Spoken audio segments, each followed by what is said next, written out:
Bienvenidos a este nuevo espacio virtual del PMI Capítulo Venezuela, donde vamos a tratar temas relacionados con las comunicaciones. Es un segmento de 30 minutos donde vamos a estar conectando con profesionales que nos van a dar sus recomendaciones sobre el tema a tratar. Además que vamos a poder incrementar nuestra red de contactos. Este espacio, junto con los live de Instagram llamados Café con Aroma de Proyectos, tienen el propósito de tratar diferentes temas utilizando diferentes herramientas para poder llegar a más personas y compartir conocimiento relacionado a la gestión de proyectos y temas asociados. El día de hoy, PMIB conversa con Diego Rojas sobre los pasos para hacer realidad tu libro, la publicación como un proyecto de gestión. Bienvenido, Diego. Tengo el placer de presentarlo. Diego Rojas es doctor en letras por la Universidad de los Andes, magíster en literatura iberoamericana y licenciado en letras. Además, ha participado como jurado en varios concursos, ha ganado varios premios, ha escrito varios artículos y libros. También es columnista del Correo del Caroní y de Pro Da Vinci y es miembro del Centro de Investigación Ciela de la UNED. Tiene más de 25 años de experiencia en el mundo editorial venezolano y esto le ha permitido poder ayudar y acompañar a cientos de publicaciones. Bienvenido, Diego. Muchas gracias, Lisbeth, y en especial al PMI Capítulo Venezuela y a la Dirección de Comunicaciones por esta invitación para hablar de temas que a mí me apasionan mucho, como es el tema de la comunicación y de los libros. Muchas gracias. Bien, bueno, cuando estábamos coordinando la sesión, ¿verdad? Coincidíamos, tú como experto en literatura y nosotros en gestión de proyectos, coincidíamos que escribir y publicar un libro es un proyecto. En base a tu experiencia, tu conocimiento sobre el tema, este proyecto, si lo pudiésemos decir en pasos, ¿cómo sería este proyecto? Sí, es como si habláramos de dos mundos distintos, el mundo de los proyectos, de la gestión de proyectos y el mundo de la edición de libros, pero en realidad no son tan distintos. Pudiéramos verlo a través así como hacía, por ejemplo, Pitágoras, aquel famoso filósofo de los presocráticos de la antigüedad griega, que decía que la realidad, detrás de la naturaleza, en realidad lo que se mueven son números. Todo está hecho de números. Bueno, pudiéramos utilizar esa misma actitud de Pitágoras y decir que detrás de todo, detrás de la naturaleza y detrás del mundo, lo que hay son procesos, fases, pasos para la obtención de algo en particular. Y en ese caso, un libro es un magnífico ejemplo de que detrás de ese objeto que nos parece tan, tan sencillo, tan fácil, en realidad detrás de ese libro se esconden toda una gran serie de sujetos, de prácticas y de actividades que permiten convertirlo en realidad. Uno ve un libro y cree que es un objeto mágico salido de la mente del escritor. Es decir, el escritor un día se levantó, dijo, voy a hacer un libro sobre este tema en particular, y al día siguiente ya tiene el libro entre sus manos. Eso no es así. Repito, cuando tenemos un libro en las manos, tenemos el producto de toda una cadena de sujetos y procesos y de actividades que logran ese determinado fin.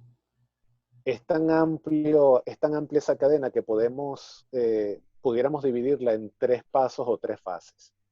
Una de esas fases sería la de la redacción, que es cuando el autor, el escritor, comienza a pensar en ese posible tema, comienza a buscar las palabras adecuadas, se sienta frente a la computadora o en su cuaderno y comienza entonces a, a teclear, a escribir esas palabras una tras otra hasta obtener un borrador. Todas esas fases, todas esas fases, pasos que da el escritor en la fase de redacción, pasa entonces ese manuscrito a una siguiente fase, que es la fase de la edición. En la fase de la edición, entonces, se comienza a transformar ese manuscrito, se pasa las manos, por ejemplo, del corrector que busca solucionar los problemas de redacción o de ortografía que estén presentes, adecúa el estilo a un lector determinado. Es en esa misma fase de edición, entonces ese manuscrito, luego del corrector, pasa a las manos del diseñador y diagramador, en donde el texto adquiere un formato adecuado a su contenido. Ese manuscrito que ha pasado por el corrector y luego al diseñador, entonces pasa a los trabajos de edición, de impresión. Entonces ahí entra toda otra serie de sujetos, como el que hace las maquetas, el que hace el fotolito, el que maneja la máquina impresora, el que maneja la refiladora, la que corta el papel, el que le pega la portada a los libros, el que compagina las páginas, el que empaqueta los libros y se lo envía a el autor, o en este caso a los sujetos que pertenecen a la siguiente fase, que es la de la difusión. Y en ese caso entonces, ya con el libro hecho, ya con el libro impreso, entonces viene a la fase de difusión, que consiste en hacer llegar los libros a las manos de los lectores. Y en esa fase de difusión, entonces intervienen libreros, distribuidores, entre otras instituciones y prácticas. Como ves, entonces son 3 fases o pasos en que consiste el proyecto, para el proyecto libro, vamos a llamarlo de esa manera. Esas 3 fases son, entonces, repito, fase de redacción, fase de edición y fase de difusión. Un asunto importante que hay que tener en cuenta, y es que como son tantas las prácticas y los sujetos involucrados, es obligatorio, casi que necesario, para que el libro pueda tener un éxito entre los lectores, para que cumpla su cometido de llegar a manos de una persona y lo disfrute, y disfrute la lectura y la comprenda. Un papel importantísimo, un sujeto importante en todo ese proceso es el del editor. El editor es quien logra unir cada uno de esos procesos. Si usamos la terminología que utilizan en la gestión de proyectos, uno pudiera decir que el editor es el gran gerente de todo el proyecto editorial. El editor es quien logra, es el puente entre el escritor y el lector. Es quien permite que esa idea que nació en la cabeza de un escritor se convierta en libro y llegue a las manos que debe llegar ese libro.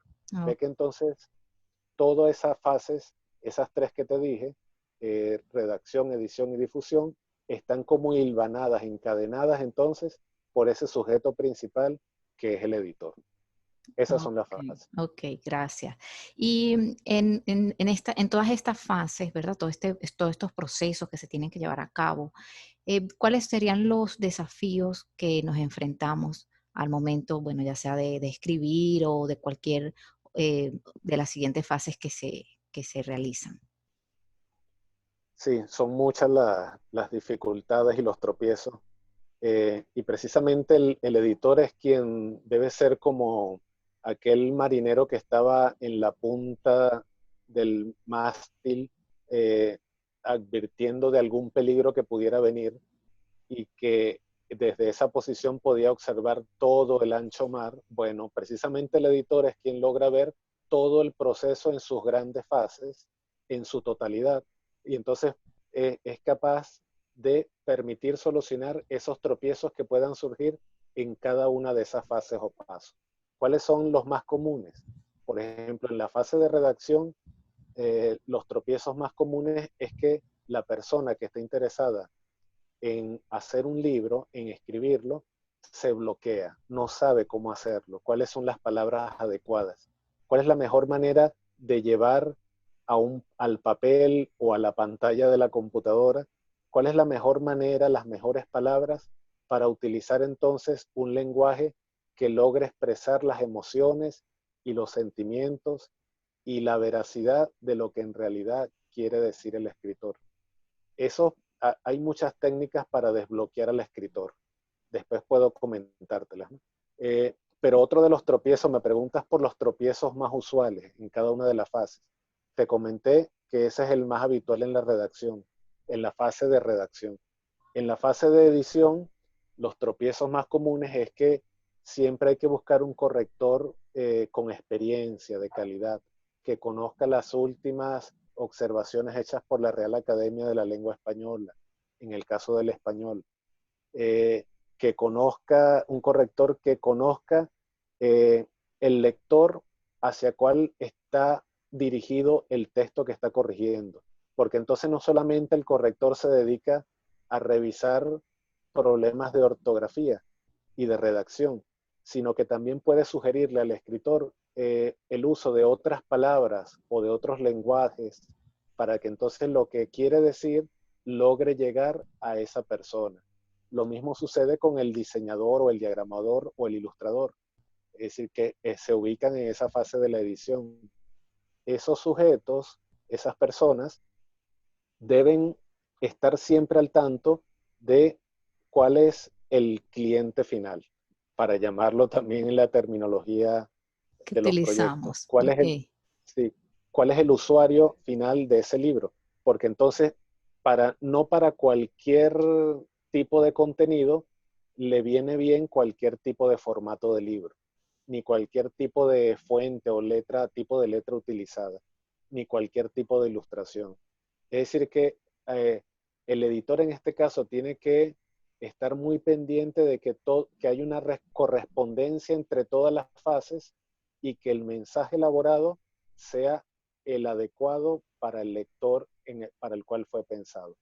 Hay también otros problemas o tropiezos en la fase de difusión, en la última fase. Y es, por ejemplo, que hay que pensar siempre en los distribuidores que den los mejores beneficios para todas las partes.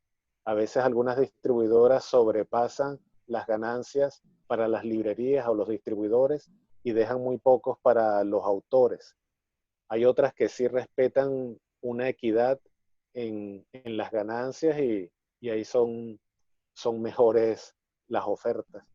O, por ejemplo, hay que siempre pensar en que las librerías o las distribuidoras pongan los libros en donde circulen las personas, los lectores más adecuados a nuestros textos. Te doy un ejemplo. Si escribo un libro que hable sobre la agricultura o sobre la ganadería, no voy a poner ese libro a vender en una librería en donde no sea habitual esas prácticas de la ganadería y la agricultura. ¿Qué significa eso? Es decir, el libro, claro, no es un problema que esté en los lugares donde no haya esas prácticas de ganadería y agricultura, pero va a tener quizás pocos lectores, pocos compradores. Entonces, lo ideal es que la distribuidora, dependiendo de la temática del libro, sepa poner el libro en donde tenga mayor cantidad de venta, de salida. Ok, ok. Entonces, ve que cada uno de esos tropiezos en cada una de las fases son fundamentales para, para hacer que ese libro, esa idea nacida en la mente del escritor, llegue a los ojos, lleguen a los ojos de los lectores. Ok. Y en base a todo esto, ¿qué nos recomendarías tanto a los miembros y todos los demás que están viendo entonces esta conversación, esta sesión? ¿Qué nos recomendarías para animarnos a escribir un libro, para animarnos a dar ese paso? Algunos a lo mejor ya lo han escrito, pero lo tienen allí, sabes, guardadito, porque, bueno, no se terminan de animar. Entonces, ¿qué nos recomendarías para animarnos a escribirlo o a dar los pasos siguientes para poder lograr entonces la publicación del libro? Sí, bueno, sabes que esa es una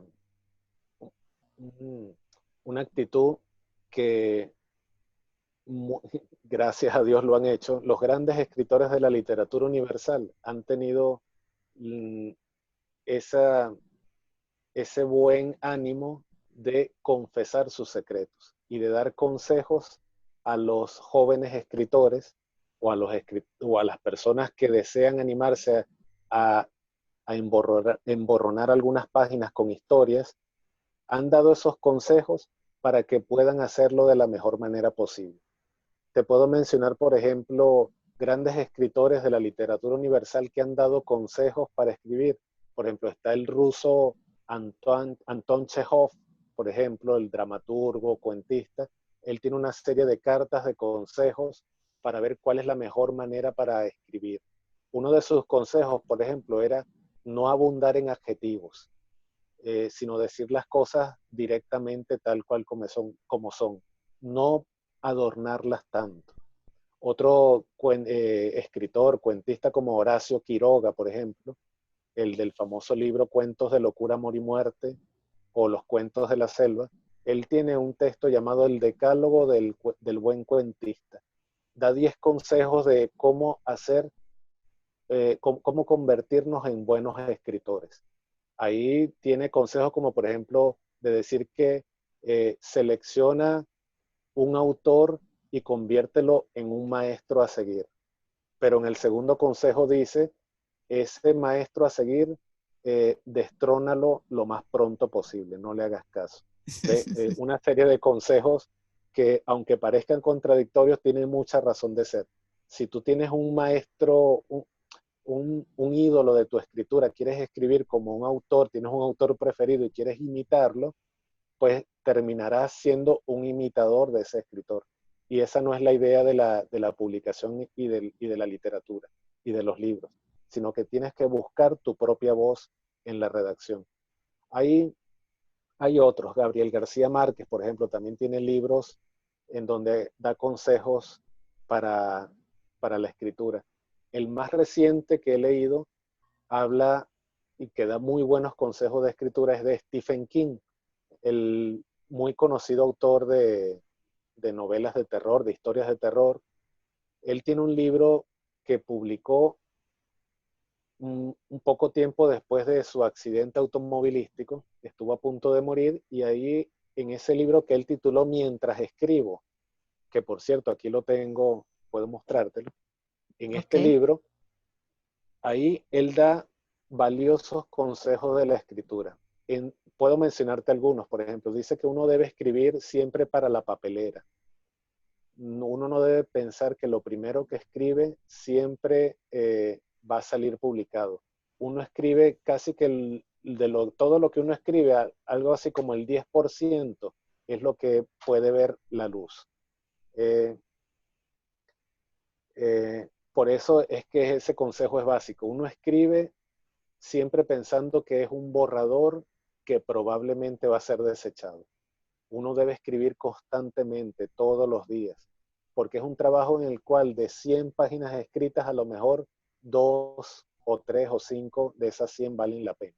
Ok. Otro consejo que da Stephen King es que uno siempre, y otros autores como García Márquez lo da, por ejemplo, este consejo, y es que uno debe tener un grupo de amigos, eh, dos, tres amigos, a los cuales uno les confía ese manuscrito que uno ha escrito para que les dé una opinión sincera, verdadera.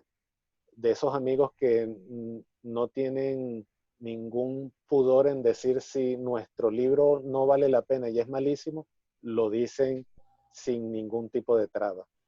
Pero si tiene algo que rescatar el libro, también lo dice. Eh, Otro de los consejos para las personas que quieren adentrarse en esa posibilidad de escribir es que cuando tengamos ese primer escrito, ese primer borrador completo, puede ser antes o después de enviárselo a los amigos, es guardarlo, esconderlo, archivarlo muy bien y dejar que pasen días, semanas y quizás hasta meses para volverlo a sacar y leerlo.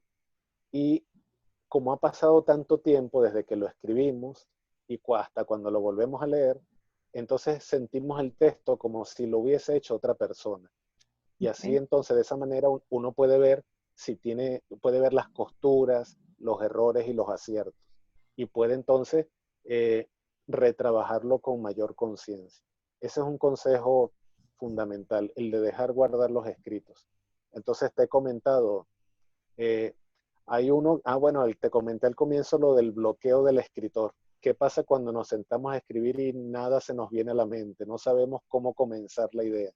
Bueno, lo mejor es, entonces, si no sale la idea, entonces mm, leer otros libros de otros autores que nos den ideas para que tomemos de ellos su voz y estilo hasta encontrar nuestra propia voz y estilo. Ver series de televisión, escuchar buena música. Es decir, un poco de distracción en ese momento de bloqueo del escritor puede ayudar a hacer surgir entonces el ritmo y las palabras que necesitamos para iniciar. Esas pueden ser una de las series de consejos que te doy, pero hay uno fundamental y fíjate que Stephen King lo pone como epígrafe al comienzo de su libro y él dice, lo mejor es ser sincero.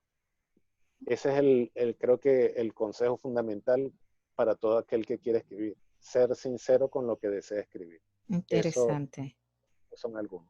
Bueno, no, interesante todas estas recomendaciones.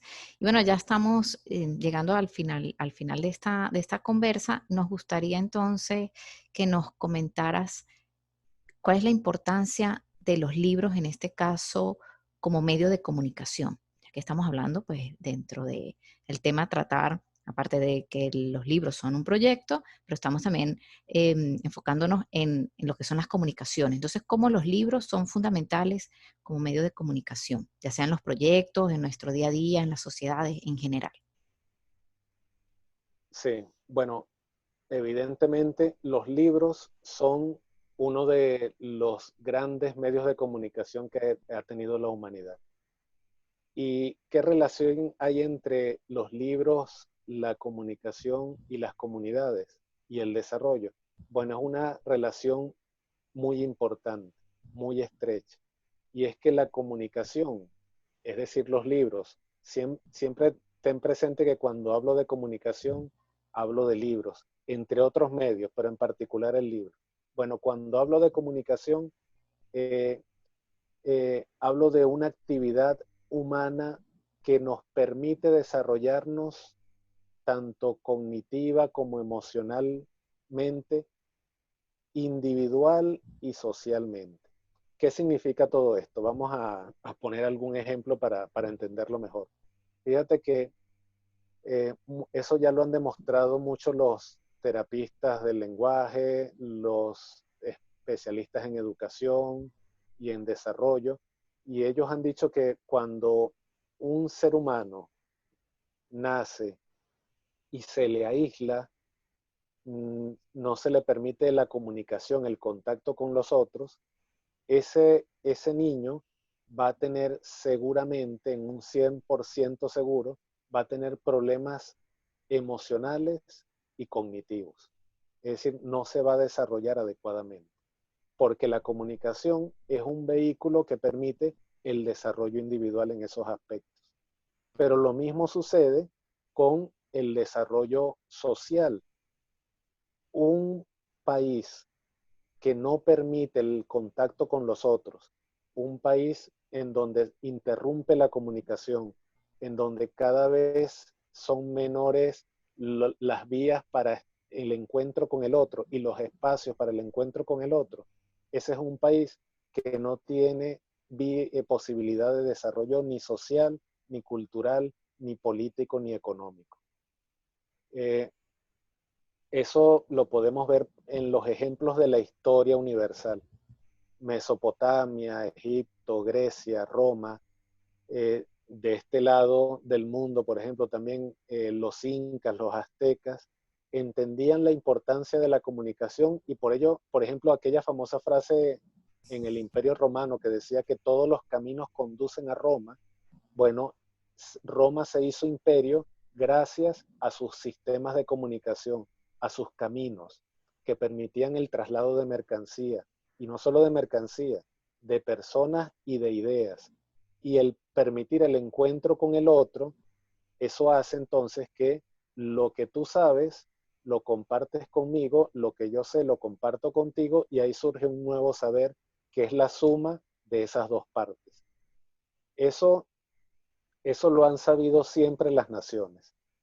Por eso es que se hacen estadísticas año tras año para, por ejemplo, evaluar la cantidad de libros que se leen en un país por persona al año, o por ejemplo la cantidad de libros que se imprimen en un país cada año. Esas son estadísticas importantísimas. ¿Por qué? Porque saben que la cantidad de libros leídos e impresos en un país, eso va a determinar su condición, su posibilidad de desarrollo social, cultural, político y económico. Eso mismo, por ejemplo, hablando de comunicación, es lo que caracteriza a una democracia. No por casualidad, una democracia se sustenta en el parlamento. Fíjate que la palabra parlamento significa que es el lugar donde se parla, donde se habla. El hablar, la comunicación, el encuentro con el otro, posibilita entonces el desarrollo democrático. Es lo mismo que saben, por ejemplo, los planificadores en Estados Unidos. Ellos, para hacer el trabajo prospectivo para saber cuántas camas van a necesitar en las cárceles estadounidenses, por ejemplo, dentro de 10, 15, 20 años, ellos toman como indicador los niveles de comprensión lectora de los niños de tercer y cuarto grado. Fíjate La el importancia, o sea, sí, y el vínculo, ¿no? O sea, de poder, en base a estos datos, cómo hacer esas proyecciones. sí, pero eso da mucha curiosidad y nos sorprende bastante, porque ahí nos damos cuenta de la importancia del libro y de la comunicación para nuestras vidas. Porque si un niño, fíjate ese dato, si un niño en tercer o cuarto grado evidencia problemas de comprensión lectora, según las estadísticas, ese niño posiblemente cuando sea adulto va a terminar en la cárcel. Eso, esos datos como que hacen estremecer el cuerpo, porque entonces nos demuestran lo importante que es el libro para la vida, lo importante que es para el desarrollo de las sociedades. Y no solamente el libro, ¿no? La comunicación en general. Las instituciones, las empresas que no tienen buenos canales de comunicación entre sus integrantes y entre la empresa y sus clientes, es una empresa que tiene pocas posibilidades de crecimiento y desarrollo. Es decir, que la comunicación es una palabra que de tanta vitalidad y tanta vida que uno pudiera creer que es como la arteria que une toda la realidad. La comunicación es la que une toda la realidad. Sí, sí, bueno, Eso y pudiera. sí, totalmente de acuerdo. De hecho, es uno de los porcentajes o la principal causa de la mayoría de los problemas que se presentan en los proyectos es por las comunicaciones. Bueno, encantada de tenerte en este espacio. Gracias bueno, por todo lo que nos compartiste.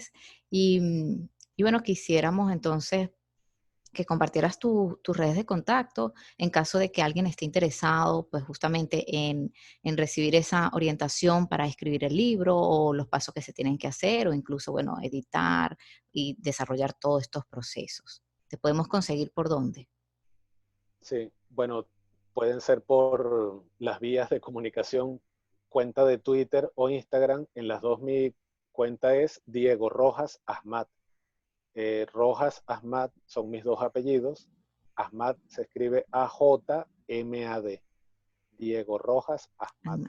Bueno, Ahí van, ahí van a encontrar entonces eh, mi contacto y estoy a la orden por si tienen esa curiosidad o ese gusanito de escribir su historia, de escribir una historia acerca de algún acontecimiento que haya trascendido en su vida y quiere que sus descendientes la conozcan, o quieren contar una historia familiar o de la empresa. Estoy a la orden para apoyarlos en cualquiera una de esas fases que te he mencionado con anterioridad, el de la redacción, edición o difusión, cualquiera.